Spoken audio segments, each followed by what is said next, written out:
Bismillahirrahmanirrahim. Assalamualaikum warahmatullahi wabarakatuh. Alhamdulillahirabbil alamin wa bihi nasta'in wa ala umuri dunya waddin. Assalatu wassalamu ala asrofil anbiya'i wal mursalin sayyidina Muhammadin wa ala alihi wa sahbihi ajmain, amma ba'du. Selamat pagi, semangat pagi anak-anakku, siswa dan siswi kelas 7 SMP Islam Bakti Asih. Alhamdulillah kali ini bertemu dengan Bapak dengan pelajaran fikih ya. Pada pertemuan kali ini kita akan membahas mengenai toharoh atau bersuci ya. Bersuci ini merupakan materi yang sangat penting bagi kita, khususnya bagi kalian yang sudah umur akil balig ya. Jadi kalian sudah harus mengetahui apa itu toharoh, karena segala bentuk ibadah jika tidak suci, jika tidak terlebih dahulu bersuci atau toharoh, maka ibadah tersebut tidak sah, dan dalam artian ibadah tersebut tidak akan diterima oleh Allah Subhanahu wa taala. Mari kita sama-sama belajar mengenai toharoh. Sebelum mengenai toharoh harus paham dulu apa itu hadas dan cara mensucikannya atau cara bertoharohnya seperti apa.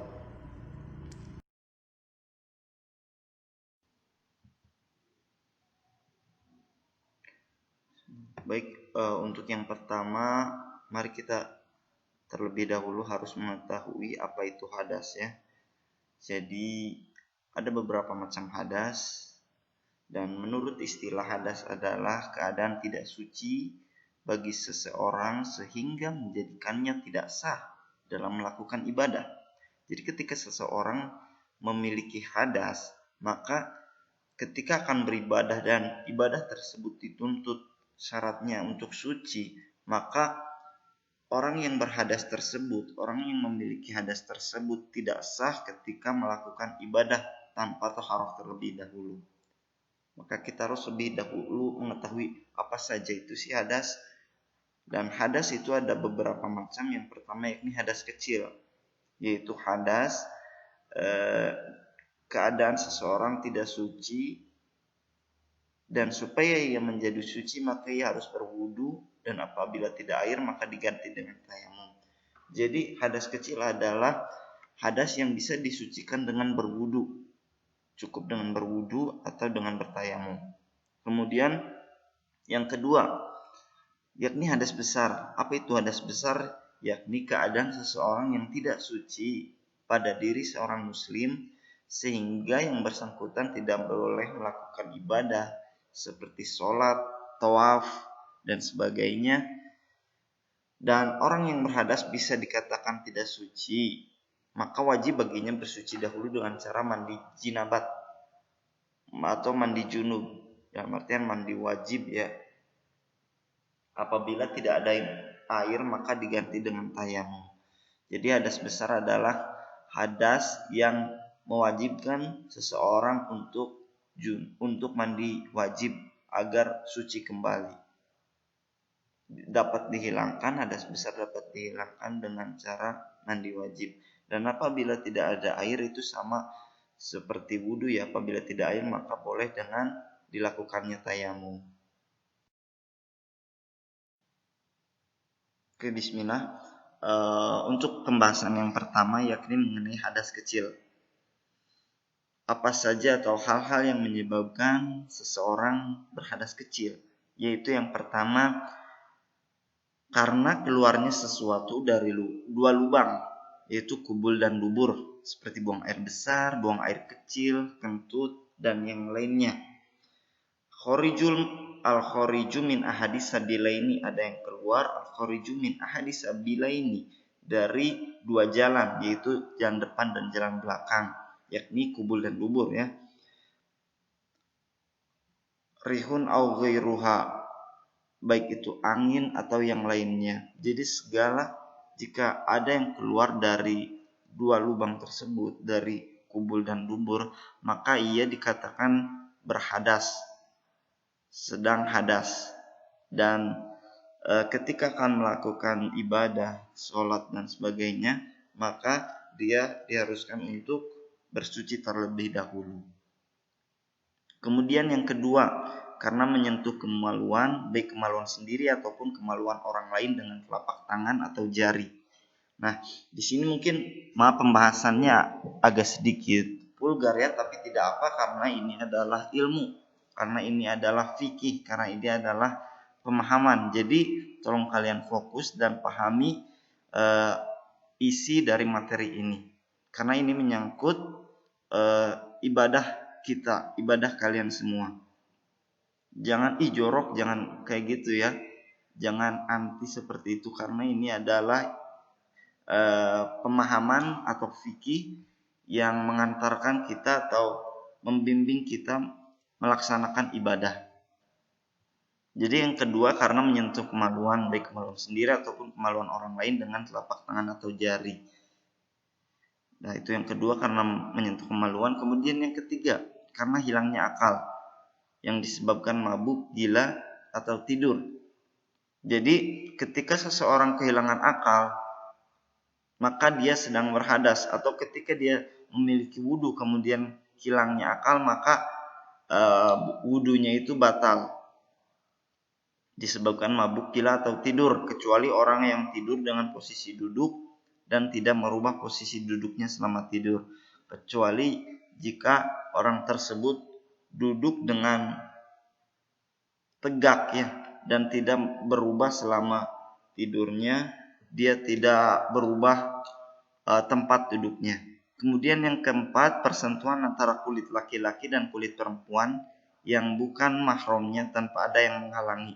Nah, ketika seseorang yang sudah balik kemudian bersentuhan, beda antara laki-laki dan perempuan kemudian bersentuhan sedangkan dia bukan mahram, maka wudhunya itu batal atau dia langsung dalam keadaan hadas kecil, tidak bisa langsung melaksanakan ibadah sholat, harus terlebih dahulu wudhu.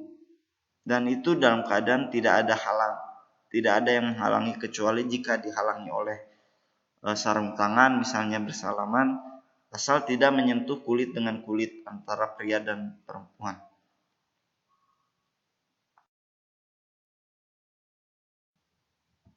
Nah, kemudian selanjutnya kita akan membahas mengenai wudhu, karena di depan sudah dijelaskan bahwa untuk mensucikan dari hadas kecil, untuk caranya yakni dihilangkan hadas kecil tersebut yakni dengan berwudhu. Wudhu ada cara untuk menghilangkan hadas kecil dengan menggunakan air. Syarat-syaratnya, nah ini ada syarat terlebih dahulu ya. Syarat seseorang melakukan wudhu, yang pertama dia harus Islam. Maka ketika dia belum masuk Islam atau orang selain Islam berwudhu, maka wudhunya itu tidak sah. Kemudian yang kedua, mumayyiz, sudah dapat membedakan yang hak dan yang batil. Sudah dapat membedakan mana itu yang benar dan mana itu yang salah. Seperti itu ya. Kemudian yang ketiga, menggunakan air suci dan menyucikan. Airnya yakni harus suci dan menyucikan. Seperti yang kita sudah bahas di minggu kemarin ya, macam-macam air dan airnya harus seperti apa, menyucikan itu seperti apa. Itu sudah kita bahas di minggu kemarin. Kemudian tidak ada yang menghalangi sampainya air ke kulit. Tidak ada yang menghalangi air ke kulit, itu tidak ada yang menghalangi. Misalnya terhalang oleh cat atau tip ek atau pulpen, itu syaratnya harus dibersihkan terlebih dahulu sebelum melakukan wudhu.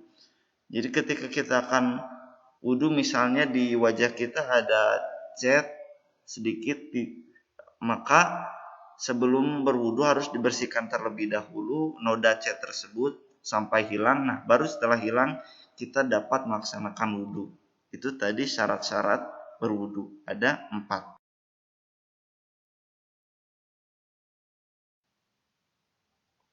Nah, selanjutnya kita akan bahas mengenai rukun wudhu.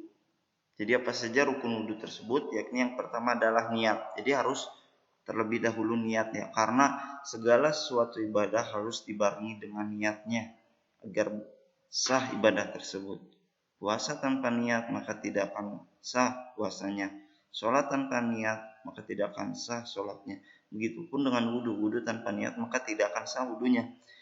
Ini niat terlebih dahulu harus niat seperti nawaitul wudu'a li raf'il hadasil asghari lillahi ta'ala. Itu sederhananya ucapan niat. Dan yang paling penting ini yang perlu kalian garis bawahi yakni niat yang pertama harus di hati. Niat itu tempatnya, niat itu harus di dalam hati. Percuma kita mengucapkan tetapi dalam hati kita tidak diucapkan. Harus diucapkan dalam hati pula. Dan seperti niat dalam hati, niat saya wudhu menghilangkan hadas kecil karena Allah Ta'ala, itu sudah cukup bagian dari niat berwudhu.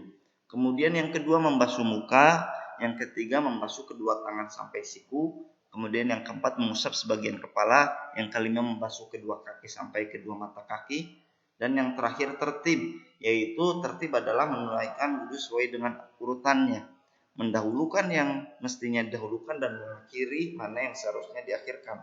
Jadi harus berurutan, setelah niat harus membasuh muka, kemudian membasuh kedua tangan. Jangan mendahulukan apa yang seharusnya diakhirkan. Jangan misalnya setelah niat tiba-tiba langsung ke membasuh kedua tangan sampai siku, baru membasuh muka, itu tidak tertib, maka tidak sah wudhunya. Nah, di sini Bapak akan menjelaskan mengenai tadi rukun wudhu tadi ya. Yang pertama niat, kemudian mungkin Bapak di sini akan menjelaskan mengenai anggota-anggota wudhu. Yang pertama muka. Jadi muka dimulai dari tumbuhnya rambut di atas sampai dengan dagu di bawah. Itu batasan muka, dari atas tumbuhnya rambut sampai dengan dagu. Kemudian dari sisi yakni mulai dari sampai ke telinga kanan dan sampai telinga kiri, itu bagian dari muka. Jadi muka ketika wudhu maka harus semua bagian dari muka itu dibasuh semua sampai ke batas telinga dan sampai ke dagu. Dari atas mulai tumbuhnya rambutnya itu wudhu. Jadi jangan sampai wudhu hanya gini-gini saja, hanya depan-depannya saja. Itu bagian dari muka. Kemudian basuh kedua tangan sampai dengan siku. Nah, membasuh kedua tangan ya sampai dengan siku. Nah, siku ini di sini, dan sunahnya atau untuk menjaga-jaga agar terbasuh semua maka harus ada lebihnya, harus sampai ke sini. Itu selanjutnya sunah-sunah wudhu. Nah, kalau tadi rukun wudhu, yang sekarang adalah sunah-sunahnya wudhu. Yang pertama yakni membaca basmalah kita mulai wudhu, membasuh kedua telapak tangan sampai pergelangan tangan sebelum memulai wudhu, berkumur, memasukkan atau menghisap air ke hidung kemudian dikeluarkan lagi. Jadi dihirup airnya ke hidung kemudian dikeluarkan lagi. Kemudian mengusap seluruh kepala, mengusap dua daun telinga luar dan dalam. Nah, itu telinga juga termasuk pada sunnah. Membasuh tiap-tiap anggota sebanyak 3 kali. Jadi 3 kali ya, disunahkan 3 kali. Misalnya berkumur 3 kali, membasuh muka 3 kali, telinga 3 kali, tangan 3 kali. Itu adalah sebuah sunnah dari wudhu. Kemudian menyela-nyela anak jari kedua tangan dan anak jari kedua kaki. Itu di antar jarinya itu dibersihkan, di sela-sela oleh air. Kemudian mendahulukan anggota yang kanan dari anggota yang kiri, itu bagian dari sunnah. Kemudian yang ke-10, pembasuhan anggota wudhu dilakukan secara berturut-turut.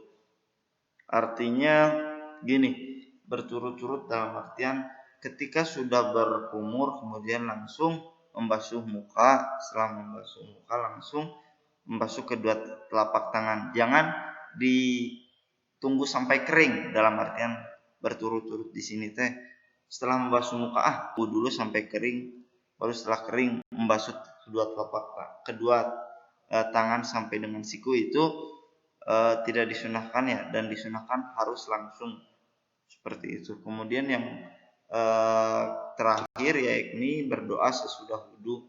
Silahkan kalian hafalkan doa tersebut ya, ada di dalam buku paket.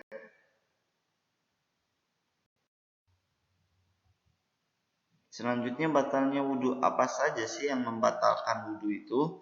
Yang pertama karena keluarnya sesuatu dari dua jalan, yakni kubul atau dubur. Jadi jika ada yang keluar dari salah satu atau keduanya, baik kubul maupun dubur, itu wudhunya menjadi batal. Seperti buang air besar, buang air kecil ya, kita sudah dibahas di depan, atau angin seperti kentut ataupun bara ataupun yang lainnya. Misalnya fenomena ada hal lain selain buang air besar, buang air kecil dan kentut, ada benda yang lain yang keluar dari kubul atau dubur, itu juga membatalkan wudhu.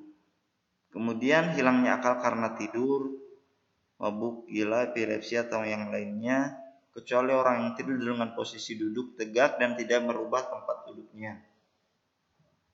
Itu sudah kita bahas pula di depan. Jadi orang yang tidur tetapi tidurnya dengan cara duduk, misalnya ketika sholat Jumat ada seseorang yang ketika mendengarkan khutbah tersebut tidur, tetapi tidurnya tidak benar-benar tidur, dalam artian tidak merubah tempat duduknya. Dia tidur tetapi tempat duduknya tetap di sana, tidak goyang ke kanan ke kiri, maka itu wudhunya tetap tidak batal. Kemudian bersentuhan kulit antara laki-laki dan perempuan yang sudah dewasa dan keduanya bukan mahram, itu membatalkan wudhu. Kemudian yang terakhir, menyentuh kubul atau dubur baik yang sendiri atau yang orang lain dengan telapak tangan atau dengan jari. Nah, itu membatalkan wudhu. Selanjutnya, hal-hal yang haram dilakukan bagi orang yang tidak memiliki wudhu. Jadi ketika seseorang yang tidak memiliki wudhu, maka hal-hal tersebut di bawah ini itu tidak boleh atau haram ya. Yang pertama, mengerjakan sholat. Seorang yang tidak berwudu atau wudunya sudah batal, maka haram untuk mengerjakan sholat, harus terlebih dahulu wudu. Kemudian yang kedua, haram mengerjakan tawaf. Jadi ketika sedang melaksanakan haji kemudian akan melaksanakan tawaf itu mengelilingi Ka'bah ya. Ketika tidak memiliki wudu, maka itu diharamkan atau tidak boleh, harus terlebih dahulu wudu. Kemudian yang ketiga, haram menyentuh Quran dan membawa Quran. Itu ketika akan menyentuh Quran harus dalam keadaan suci, harus terlebih dahulu berwudu. Jika tidak memiliki wudu, maka itu menjadi haram atau tidak boleh ya, tidak boleh menyentuh dan membawa Quran. Nah, selanjutnya setelah kita bahas tadi mengenai wudu ya, kita akan membahas mengenai tayamum. Jadi ini pengganti dari wudu ya, ketika tidak bisa berwudu atau tidak ada air, maka penggantinya yakni tayamum. Jadi tayamum adalah menyentuhkan tanah ke wajah dan kedua telapak tangan dengan persyaratan khusus. Ada syarat-syarat khususnya. Kemudian tayamum pun bisa menduduki atau menggantikan wudu dan mandi wajib bagi beberapa kondisi. Kemudian tayamum dilakukan biasanya karena seorang tidak menemukan air untuk digunakan bersuci atau dalam keadaan sakit yang tidak memungkinkan untuk menggunakan air. Itu sedikit pengertian dari tayamum. Nah, di sini Bapak akan menjelaskan mengenai sebab-sebab tayamum. Mengapa seorang boleh bertayamum, yakni ada sebab-sebabnya. Mengapa seorang boleh bertayamum sebagai pengganti dari wudu ataupun mandi wajib apabila terdapat halangan ya dalam menggunakan air. Halangan itu apa saja? Yang pertama karena sakit. Nah, apabila sakit, misalnya sakit kulit ya, sakit kulit atau sakit apa, mungkin panas, dan kata dokter tidak boleh terkena air. Jika terkena air, maka sakitnya akan bertambah. maka itu dibolehkan untuk silahkan untuk bertayamum. Tidak apa-apa karena sakit, daripada ketika menyentuh air atau berwudu sakitnya bertambah parah, maka tidak apa-apa dengan bertayamum, diganti dengan tayamum. Kemudian yang kedua, sedang dalam perjalanan jauh atau sulit mendapatkan air. Nah, ketika dalam perjalanan jauh atau sedang bepergian atau mungkin berpetualang misalnya ke hutan dan tidak menemukan air, dan ketika misalnya ada air tetapi sedikit dan hanya cukup untuk minum, maka itu tidak apa-apa dilaksanakan tayamum. Kemudian karena tidak ada air seperti kemarau panjang misalnya, kemaraunya panjang, air tidak ada di mana-mana, maka itu diperbolehkan untuk bertayamum. Selanjutnya mengenai syarat-syarat tayamum. Jadi harus ada syarat-syaratnya ya, seorang boleh melaksanakan tayamum.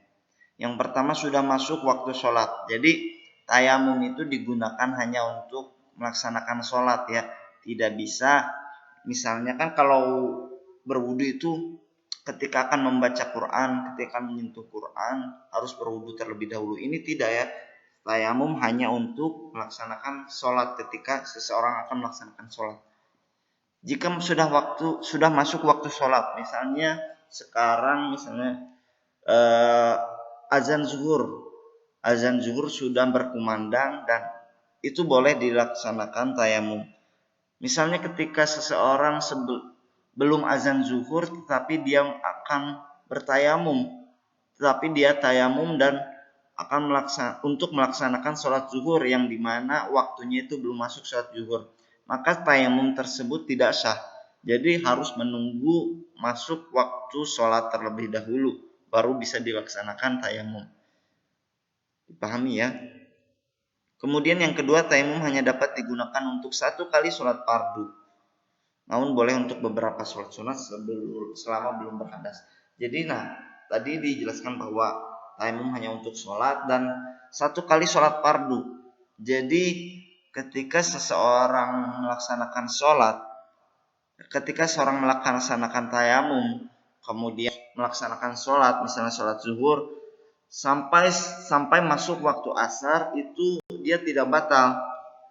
Maka tetap saja dia harus melakukan tayamum untuk sholat asar, karena ini berlaku hanya untuk satu kali sholat fardu saja. Meskipun dia tidak batal dalam bertayamum, dia tetap harus bertayamum untuk sholat selanjutnya, sholat fardu selanjutnya. Adapun untuk sholat sunnah itu diperbolehkan selama tidak batal. Kemudian yang ketiga, sudah berusaha mencari air namun tidak ditemukan. Syarat seseorang bisa bertayamum yakni harus mencari air terlebih dahulu ya. Ketika seorang di tengah hutan kemudian tidak ada air nih, harus yakin, benar-benar yakin tidak ada air, maka harus terlebih dahulu ikhtiar atau berusaha mencari air terlebih dahulu. Baru setelah ikhtiar dan usaha itu dilakukan, sudah dicari kemana-mana dan tidak ada air, maka itu diperbolehkan untuk bertayamum. Jadi syaratnya tidak ditemukan sama sekali air. Kemudian yang keempat, menggunakan debu yang suci. Menggunakan debu atau tanah yang suci, itu syaratnya. Ini adalah rukun tayamum. Yang pertama adalah niat, kemudian menyapu muka dengan debu. Jadi kita sediakan terlebih dahulu tanah atau debu untuk bertayamum. Sediakan terlebih dahulu di wadah misalnya. Kemudian niatnya yakni niat dilakukan ketika kedua tangan kita menyentuh debu atau tanah tersebut. Nawaitu tayamumi li istibahati sholati lillahi ta'ala. Niat saya bertayamum untuk diperbolehkan sholat karena Allah Ta'ala. Kemudian menyapu muka dengan debu. Setelah niat tadi, Kemudian tangan kita yang sudah terkena debu atau tanah disapukan ke muka. Kemudian setelah selesai menyapu yang ketiga menyapu kedua tangan sampai dengan siku dengan debu. Kemudian yang keempat harus dengan debu atau dengan tanah yang disyaratkan ya. Harus yang suci misalnya. Kemudian yang kelima tertib atau berurutan. Nah, itu syarat-syarat tayamum. Ini untuk tayamum dilakukan untuk dilaksanakannya sholat ya. Kemudian pengganti dari hadas besar. Nah, misalnya kita memiliki hadas besar, tetapi tidak ada air, maka itu diperbolehkan untuk bertayamum. Dan cara tayamumnya pun seperti ini. Tidak perlu berguling-guling. Misalnya kan karena adus itu harus membasuh seluruh tubuh, dan jika tidak ada air maka harus dengan tayamum. Nah, tayamumnya itu cukup dengan niat menyapu muka dengan debu, menyapu kedua tangan sampai siku dengan tanah atau debu yang disyaratkan yang suci. Kemudian yang kelima tertib, itu rukun dari. Selanjutnya kita akan bahas mengenai batalnya tayamum. Ini yang pertama yaitu segala sesuatu yang membatalkan wudhu itu juga membatalkan tayamum.